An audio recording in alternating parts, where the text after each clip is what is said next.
Hello and welcome to the transcription explanation of this design. It was done using Loren Sherman's script, which uses a combination of dots and lines on these four different stems to make our consonants. And vowels are a bit trickier. They're these little circles, and they have different positions depending upon what vowel they are and if they're attached on one of these four consonant stems. So this is a nifty diagram that shows all possible combinations of vowel and consonant teams. So if we take a look at this U here, a U by itself is on the line of the word circle. So if this is the word circle line, E's, I's, and U's are all on it, whereas I's have a line going inwards and U's have a line going outwards. And then this is a deep divot stem, or our first stem, which is a B with no modifiers. So this would be a BU, line going outwards. And then we have a circle inside the word circle stem with a U in it, again, line going outwards. And then a shallow divot stem, which would be a T with a U. And then a circle on the line of the word circle stem, like this, which is a TH with no modifiers. So this is a THU. So if we were to read this word, it would be read boo, ju, tu, thu, because you read bottom counterclockwise. So you would read sentences typically bottom counterclockwise as well, except if you imagine an infinitely large circle, bottom counterclockwise would simply be left to right because the circle never starts to curve up again. So that's why it works to do things kind of linearly. You start bottom or left in this case and work your way right, because bottom counterclockwise is like left to right, bottom to up. Anyway, so and you follow this little pattern here as the design kind of flows its way to the right from left to right. So anyway, punctuation is a bit tricky in these because there is no proper sentence circle.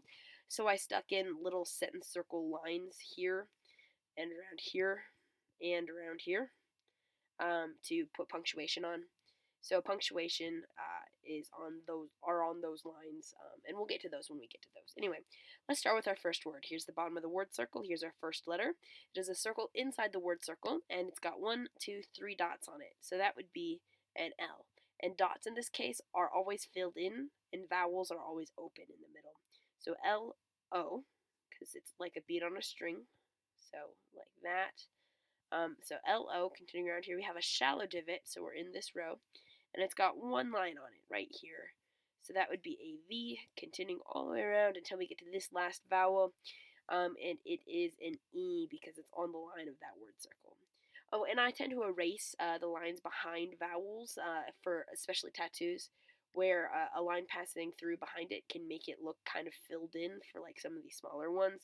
And it's important that they're not filled in because, like I said, vowels are open in the middle, and these dots are closed in the middle or solid.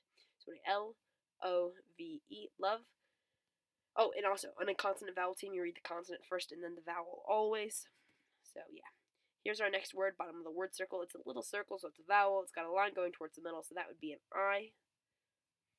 Continuing around, here's our shallow divot with 1, 2, 3 lines.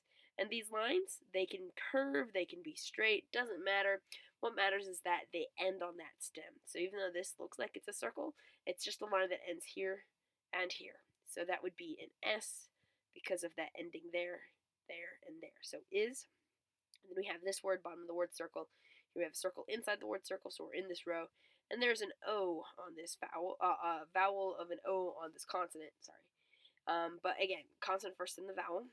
And this consonant has one line. This thick line right here counts as a line. So that would be an N, then an O, then a shallow divot T, so not. Then we have this word. And even though that this lines up in the middle, it's in the top quadrant, so it's not going to be first. We're going to just follow this around until we hit our actual first letter. If this were in the bottom quadrant and cross the middle, then we'd count it like this guy. But since this is in the top quadrant, well, top half, we continue around and we hit this A first before this N. And this is another N just like that N. So A, N, so N. Then we have this word here, bottom of the word circle. This is an E, continuing around. This letter is a circle inside the word circle here with this thick line, thin line, thick line. Oh, and where a line passes through, it doesn't count. It's only where it ends that it counts. So 1, 2, 3 lines end on it, so that would be an M. And an O, just like this O and that O. So E-M-O, continuing around. This is just the line from an I and this N. This is a shallow divot with no modifiers, because this line passes clean through it, so it doesn't count. Only if it were to have ended on it would it count. So it's important that this line passes clean through. So T, and then we have a circle on the line of the word circle, which is, and it's a small circle, so it's a vowel, and the E's, I's, and O's are like that, and this is an I, because it's got that line going towards the middle. And again, the lines, they can curve, they can be straight, doesn't matter. So I is here, and then we have an O, just inside the word circle like that. Inside the word circle, because this is inside, this is outside. So I-O, and then we have our last N, which is done just like this N, with one thick line coming from it. And again, where it passes through, it doesn't count. So E-M-O-T-I-O-N, so emotion.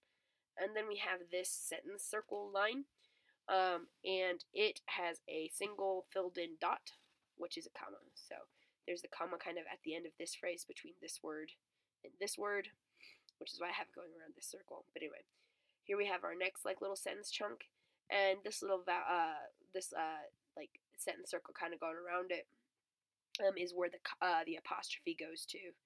So an apostrophe is a double line going from the sentence circle to where it goes on the word. So in this word, it's I, T, shallow divot, no modifiers. Here's that apostrophe, and then the S done just like this S. And so there's that possessive it's with that apostrophe. So it's, well, not possessive. It is. It's a contraction. I know English. Woo. Anyway, it's like with the contraction S, because it is A, and this is our A, and it looks kind of like it could be an E or an A inside of these stems, like vowels and closed on, but it's a bit big for that. Plus, you can't have a vowel on two words.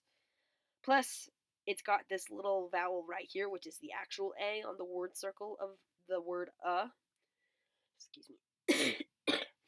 Anyway, so here's that A, the actual letter A on the word circle A, because these are just like little connectors for that word circle. So it's A, and then we have our last word, bottom of the word circle here. This is our circle inside the word circle like that, and we have this thick line and this thick line ending on it, so that would be two lines. That's a P, because these guys pass through. So P, continuing around, here we have a shallow divot with three dots with an O. And again, this looks like it could maybe be an E or an A somewhat, but it's got these lines on it. So this shows that it is punctuation, and this is a punctuation little archy thing right here. So yeah, that is just a period at the end of the sentence. So yeah, this is not an A because it's got those lines on it, and it's it's on the sentence circle. Yeah. So I think it's a bit more clear if I erase that to make the lines come directly from it for the punctuation, so that way they don't look like A's, because that's a thing I found a lot. So anyway, R, O is our actual letters. So that O like being on a string. Continue around, here we have our next letter. It's a circle inside the word circle with 1, 2, 3 lines. This fourth line connects up to the I, which goes towards the middle. And yeah, it's super thick, but whatever. Thick lines don't matter. Because we can tell it is a line coming from this little circle. So M-I, continuing around here, we have an S. 1, 2, 3 lines on the S, and then an E. So P-R-O-M-I-S-E. So it's a promise, and then that period I talked about. So yeah, and then we have the name here, bottom of the word circle. Deep divot, 1, 2 lines on that deep divot. So H. And then we have a U line going outwards. Continue around. We have a shallow divot. This line passes through, so it doesn't count for anything. So T. Then we have this deep divot with 2 dots. This dot here and this dot here. Lines can end on dots. That's fine. CH. And then we have an I going towards the middle. And then we have this shallow divot with 1, 2, 3 lines. So just like this S, just like this S, just like this S. I like doing a curve with a line on S's. I think they look cool like that anyway. So S, and then an O, and then an N. So that one line on the end there. So H-U-T-C-H-I-S-O-N is our name. And then we have the date. Now, for numbers, we have completely different rules. We don't use this at all. But it's pretty simple. So we have these digit rings where we have our so they're concentric rings. It's kind of easier to see in this bigger number, but we have 1, 2, 3, 4 concentric digit rings, these white spaces between the lines, and in those spaces is where we put our modifiers. And a line passing through that digit ring counts for 1 point, whereas a circle or a dot in that counts as 5. So if we look at this is a 1-digit number because there's only 1-digit ring.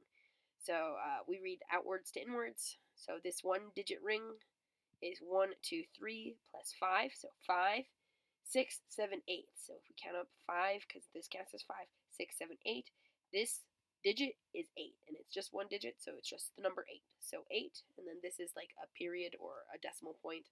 So 8. Oh, and there's no way to do like the slashes. As you would notice, there is no dash. So we just do the numbers separately for dates.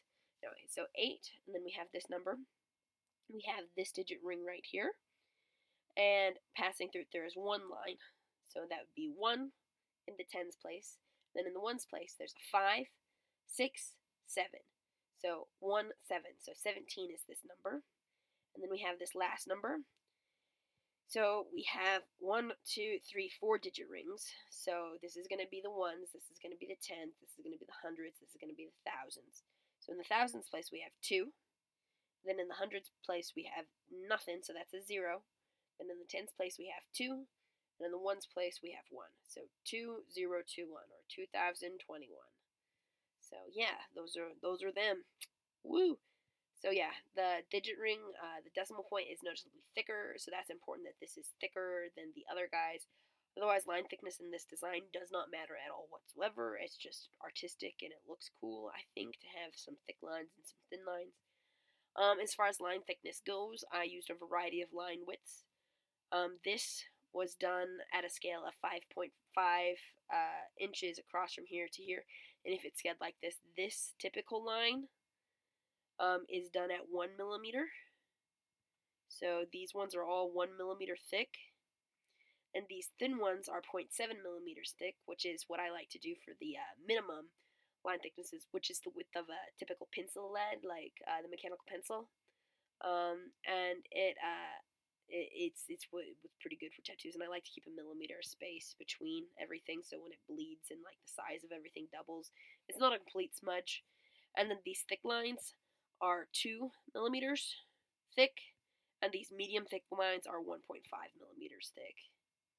So yeah, that is probably more relevant to your tattoo artist if they're going to do it. They might just make the 1 millimeter and 0.7 millimeters both thin, so there won't be any variation between these two. That'll make it a bit simpler of a design, so they have to change pen nibs. Needles, change thickness of needles only a couple times. But I expect these ones, they'll do the outline and fill it in. So anyway, that's me rambling about the tattoo. It should be doable. It'll just be tricky and expensive and take a talented and quality tattoo artist to make to fit on your relatively small forearm. But yeah, again, that's 1 millimeter thick here, 0.7 millimeters thick for the thin ones, like this. And then for the thick ones, it is 2 millimeters for the thick lines, and then 1.5 millimeters for the medium thick lines. So yeah, those are the increments that I did there. So yeah, that's that. I hope that explanation makes sense, and I'm really looking forward for you for this tattoo because I think it's pretty awesome. Bye.